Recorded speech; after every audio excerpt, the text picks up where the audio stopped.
देखिए मैं जो इंडिया और पाकिस्तान का मैच है वो पाकिस्तान के लिए बहुत क्रूशल है, क्योंकि जी हमारे पास गुंजाइश नहीं है हारने की।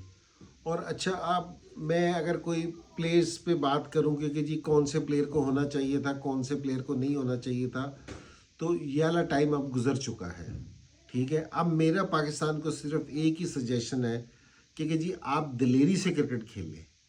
ठीक है ना, आपने हमला करना है। देखिए मैच आप उस टाइम तक नहीं जीत सकते जिस टाइम तक आप अपोजिशन को अंडर प्रेशर नहीं लेके आएंगे। अगर अंडर प्रेशर अपोजिशन नहीं आएगी तो वो आप पे ना हमला कर देगी, वो आप पे चढ़ जाएगी। तो मेरा मशवरा पाकिस्तान टीम को ये है कि भाई जो भी स्ट्रेंथ आपकी है, डजेंट मैटर कि जी आप पहले बैटिंग कर रहे हैं या बाद में बैटिंग कर रहे हैं, जो भी है, ठीक है, तो आपने ना हमला करना है, पॉजिटिव क्रिकेट खेलनी है, चढ़ के क्रिकेट खेलनी है। और ये जो सी हार और जीत है ना, इसको दिमाग से अपने निकाल देना है। ठीक है जी, इसको दूर कर देना है। जो हार का सोचते हैं, जो फेलियर का सोचते हैं, वो फेल हो जाते हैं। तो हम